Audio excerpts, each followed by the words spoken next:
भागवत के चतुर्थ स्कंद में ठाकुर जी के एक बड़े प्यारे भक्त की कथा है। भगवान के एक बड़े निराले भगत हुए जिनका नाम है ध्रुव। ध्रुव का मतलब क्या है? ध्रुव का मतलब है अटल।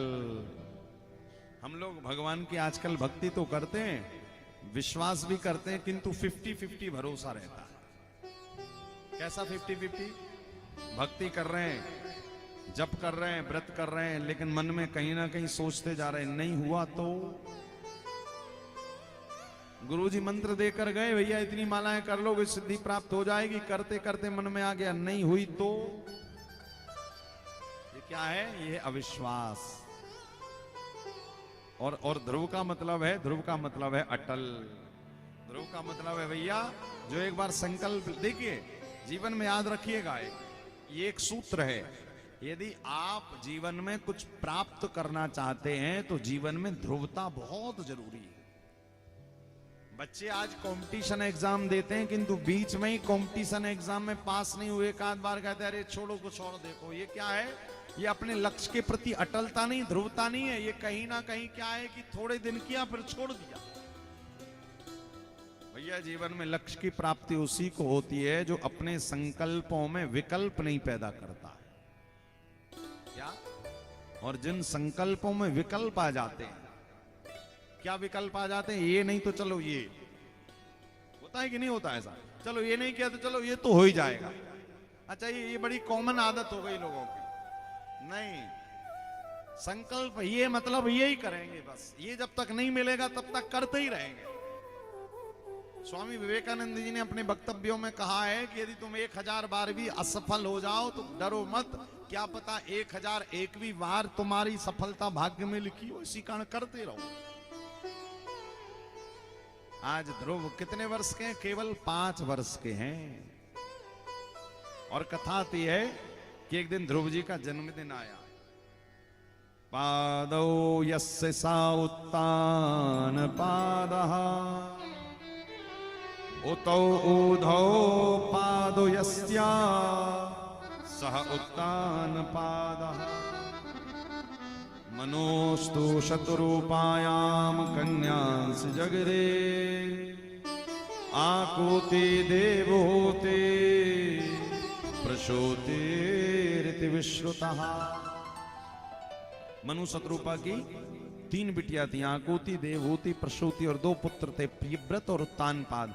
उत्तानपाद की 2 पत्नियां थी, सुनीति और सुरुचि। देखिएगा आप, सुनीति का मतलब है सुंदर नीति, और एक होती है सुरुचि। सुरुचि मतलब मन मर्जी। क्या? नीति कहती है कथा सुनो, सुरुचि कहती है नहीं मत जाओ, क्या करोगे, मोबाइल चला लो उतनी देर। सुनीति कहती नहीं माला करो, सुरुचि कहती नहीं मत करो, क्यों इतनी देर बैठे रहोगे, कमर दर्द होगी, पैरों में झुनझुनी आ जाएगी, ब्लड सर्कुलेशन रुकेगा, शरीर को कष्ट होगा, मत करो। सुनीति कहेगी नहीं भैया कुछ मत करो, तो कम से कम प्रातः काल उठकर मानस जी की 5। देखिए जीवन में व्यक्ति का नियम कौन सा टूटता है? कभी यदि कोई नशा करने वाला व्यक्ति, उसका नशे का नियम कभी नहीं टूटता, कितना भी बिजी हो वो। यदि वो मदिरा पान करता है तो शाम के 6 बजे, जैसे ही 6 बजेगा वो ठीक वहां पहुंच जाएगा। फिर उसको ना तो काम दिखेगा ना धाम दिखेगा, क्यों? वहां पहुंच ही जाएगा, उसका नियम नहीं तोड़ेगा। क्यों? क्योंकि उसका व्यसन बन गया उसको। जैसे सुबह उठते हैं हम लोग, अब सुबह उठते ही साथ सबसे पहली प्याली किसकी चाहिए भैया? नशा किस चीज का होता है? चाय का। क्या? चाय मिल जाती तो लगता हाँ आनंद आ गए, और जैसे ही चाय पीते वैसे ही लगता अब तो एकदम फ्रेश हो गए। ये क्या? ये नशा है।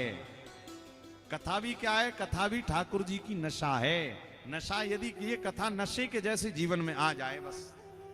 यहां पर लिखा हुआ है आज भगवान के भक्त ध्रुव का जन्मदिन आया, और जब ध्रुव का जन्मदिन आया ना तो ध्रुव अपनी मां सुनीति के पास गए।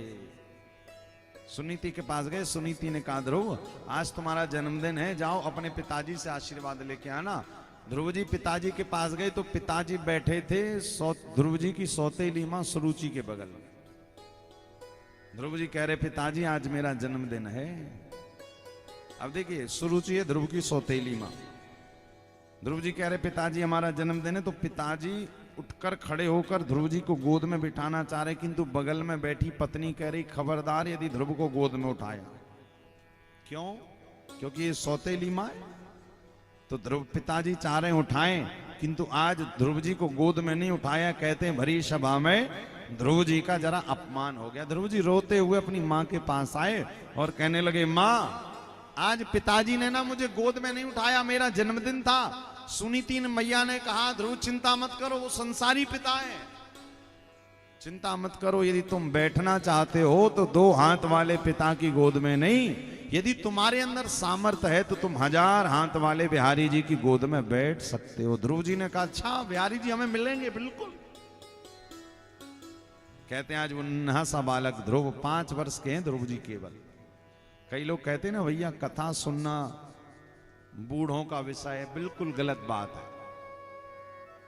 क्या ठाकुर जी जितने ज्यादा युवानों को मिलते हैं, जितने ज्यादा बच्चों को मिलते हैं, भागवत जी में तो कोई कथा ऐसी नहीं आई कि भगवान बूढ़ों को ही मिले।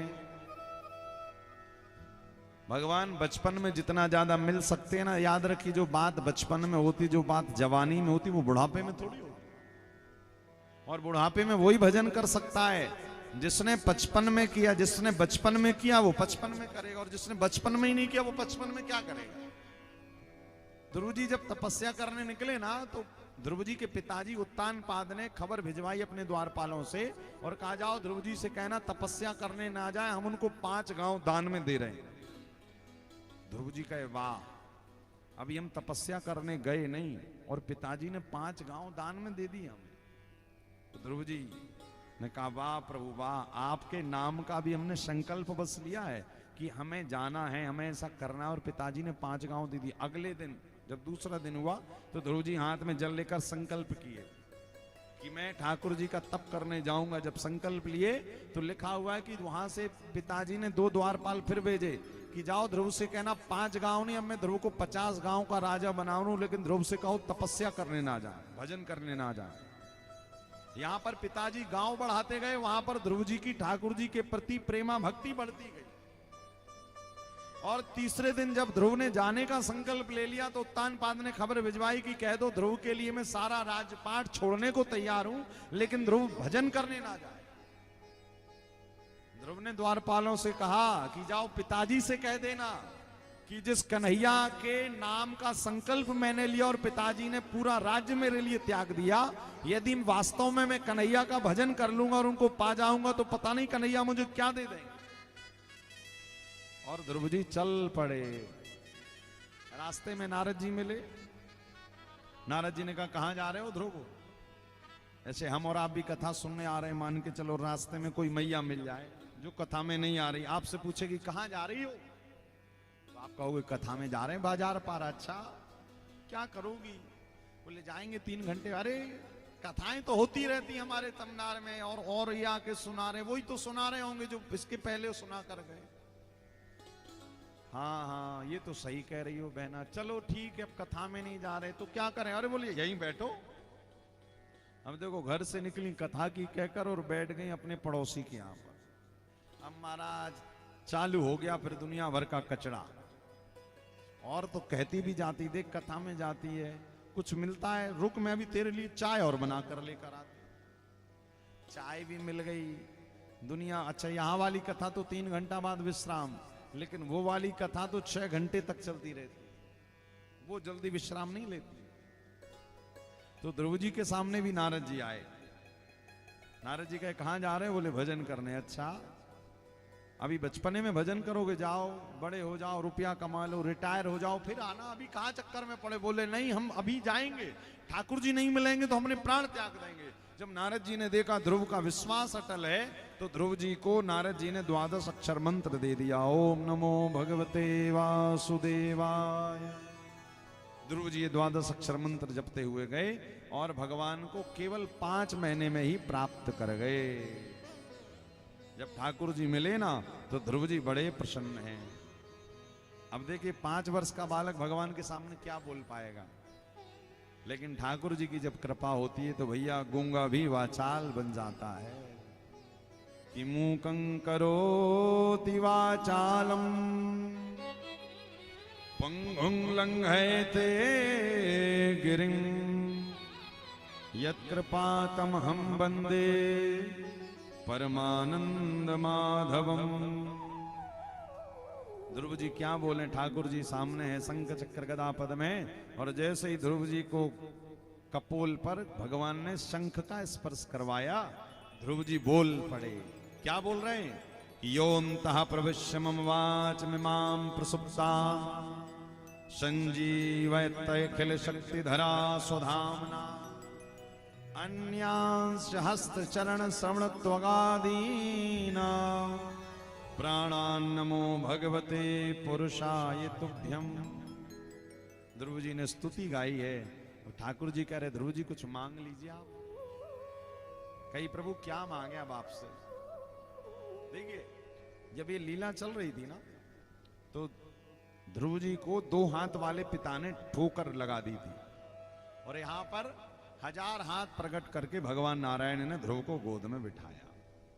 आज ध्रुव को मां की बात याद आ गई कि 2 हाथ वाला यदि ठोकर मारता है तो भैया याद रखना 1000 हाथ वाला बाके बिहारी लाल तुम्हें स्वीकार करने के लिए बैठा है। इसी कारण चिंता मत करना, ये 2 हाथ वालों का तो स्वभाव ही है ठोकर मारने का। क्या? इसी कारण इनको ठाकुर जी कहा जाता है। ठाकुर जी का मतलब जो ठोकर खाए हुए जीवों को अपना ले वो ठाकुर जी है।